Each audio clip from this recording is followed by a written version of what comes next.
Why are you telling Kevin to come over to the fucking to the Continental because the motherfucker put his hands on you? I didn't tell him to do that.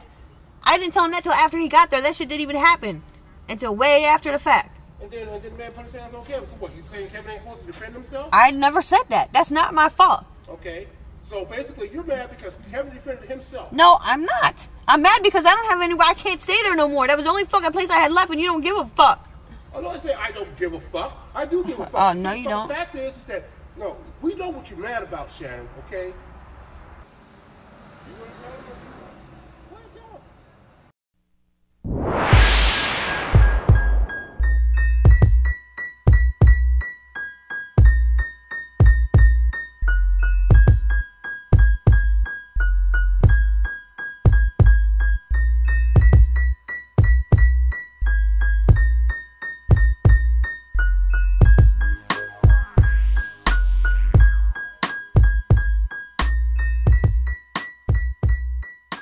You are hilarious.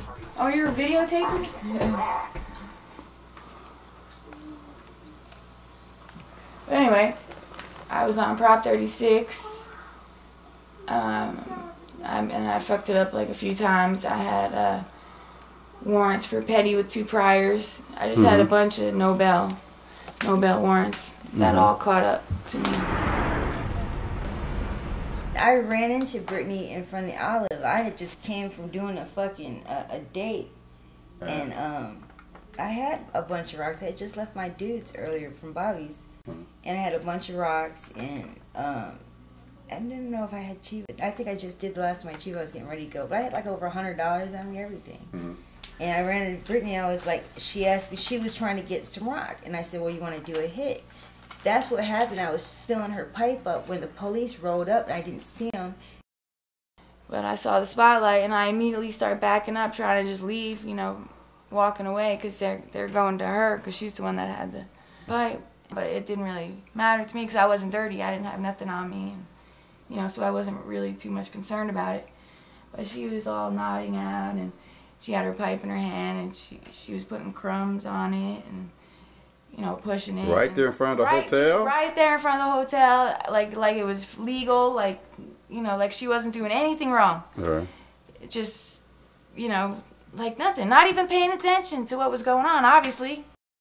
No, I ran into her. I was just giving her a fucking hit. If I'd have never stopped to give that bitch a hit, I would fucking not have went to prison. You want a hit? I got a whole bag of dope. Bobby just gave me a fucking nice sack, and I ran out the house to run downtown.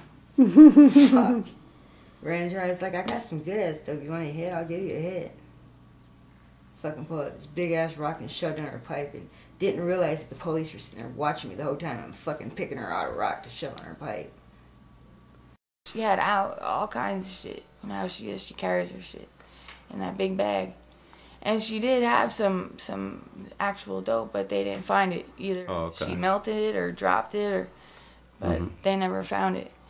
His partner comes over and grabs me and tells me to stop, and I was like, I thought that was it, you know, because I've been absconding, and I, you know, pretty much thought I had a PAL warrant.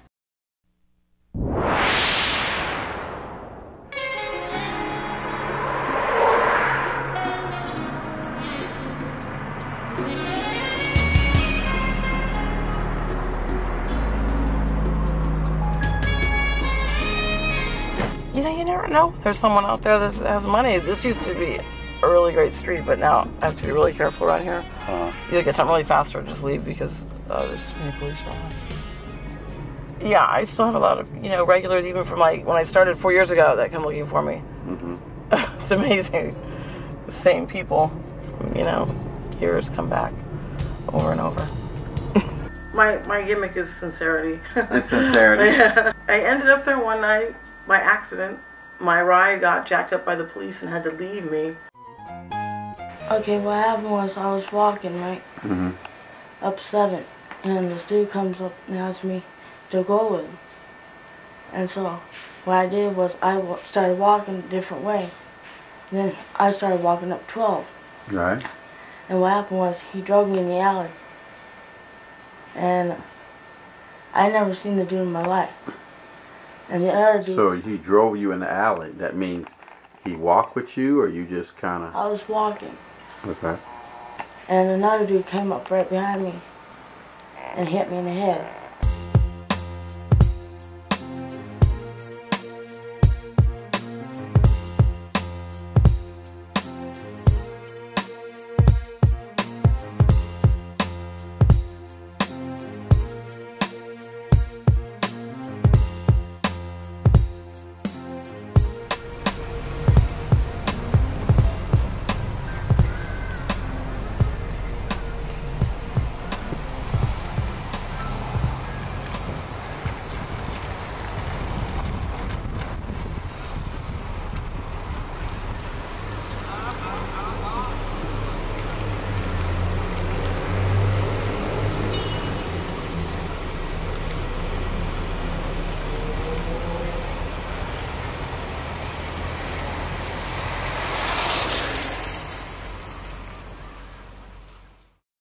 I think you should make a video called,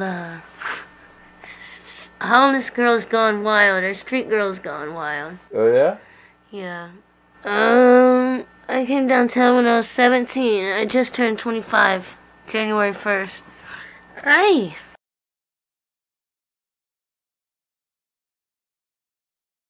You remember Nate, right? I do. Okay. Shannon just got out of jail, and she had to stop through a rehab house. You remember Shannon, right? I do. Okay. Shannon took off from the rehab house, and she's now back downtown. That's not unexpected.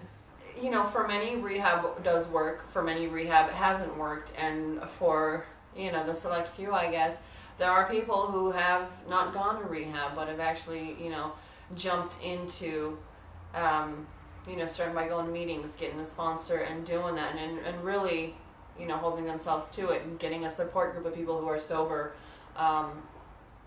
and doing it that way. I mean, I have known of a lot of people that haven't gone to rehab and have actually succeeded and continue to, you know, be clean and sober. That's not to say that I am or am not one of them, but I do believe it is possible. I think being out there and with an addiction, you know, you cause a lot of wreckage, and it's really easy to destroy whatever you might have built up, but it's a hell of a lot harder to gain it back, and it takes a hell of a lot more time. But I am willing to start cleaning up that wreckage, because to go and continue down the path that I've been on, it just causes more wreckage and it hurts more people. And, you know, honestly, in the end, yes, there are a lot of people that are hurt around you, but all you keep doing is just ending up hurting yourself.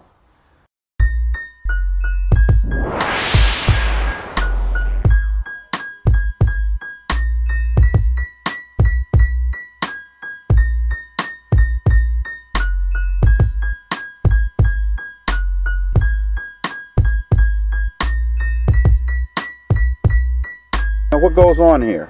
Well, you know, everybody try to have a good time down here, you know. But, you know, things always get interrupted by the squares. You know, like, it's kind of hard, you know, like dealing with these assholes, you know, who don't like drugs, you know, like people who use drugs and stereotypers. Think we all got to break in their cars, rob them, you know, and all this kind of shit. We all, you know, for drugs. Women, they make theirs the way they know best. Prostitution, you know, I mean, this was created in history. This is very beautiful asphalt. Well, it's so loved. High price, of course. Oh, boy. Pleasure, of course. I'm really camera shy. Oh, don't be camera shy, baby. This is LA. Nobody's camera shy out here. Shit, just don't give a damn. Well, it's a lot different out here. People treat you a lot different, and I wasn't really familiar with you know, the whole prostitution thing until I got out here. I'd never seen a pimp in my whole life.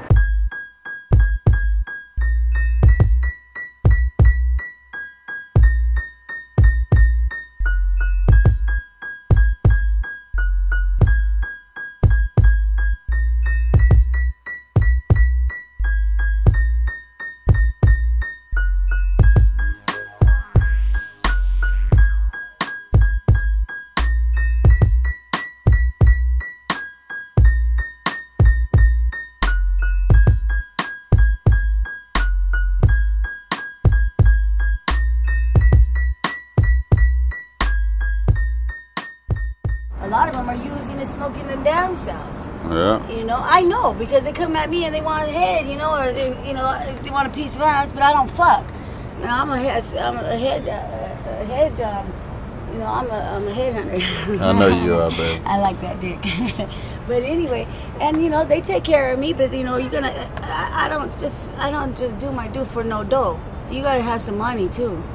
Shit ain't free. I gotta pay my rent. I gotta pay my bills. But don't think you're gonna take me and give me some shit and have some pussy or have your way. There's no way. That's all we got on the street is each other too, you know? That's all we got. And to have somebody take you out and turn you out like that?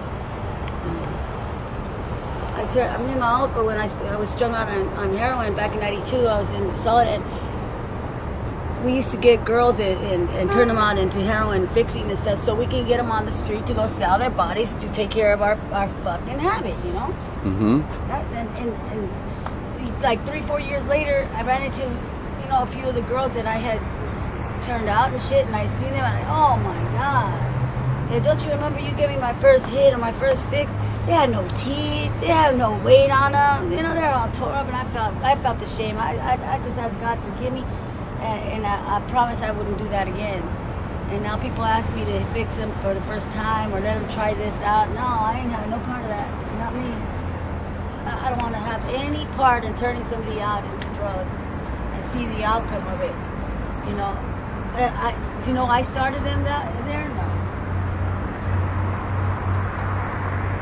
And as a matter of fact, Nate's the one who introduced me to Snake.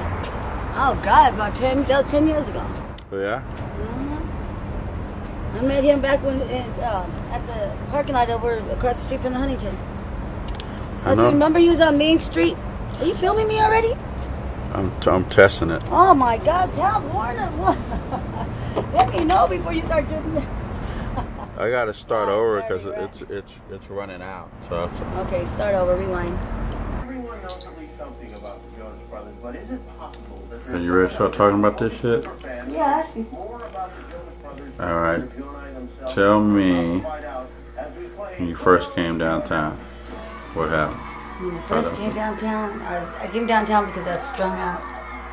And my mom had died, and I didn't want to die with a needle in my arm. And I came down here thinking I was going to lighten up on using. Are you kidding?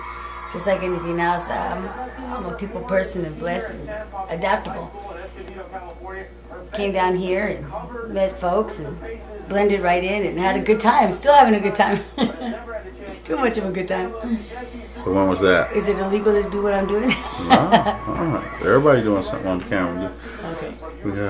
Nobody know what it is. Anyhow, you know, I've sold drugs most of my life, and then I got during drugs, I got introduced to prostitution and found out that you can get paid and have sex and get paid. It was over after that.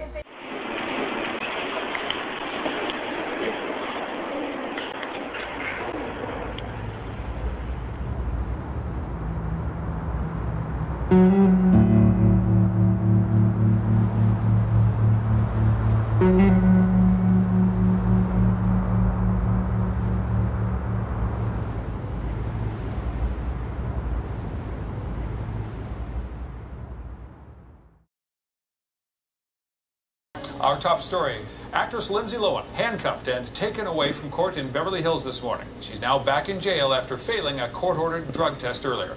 She wrote tweets on her Twitter page saying, "Regrettably, I did in fact fail my most recent drug test. Substance abuse is a disease which unfortunately doesn't go away overnight. I am working hard to overcome it."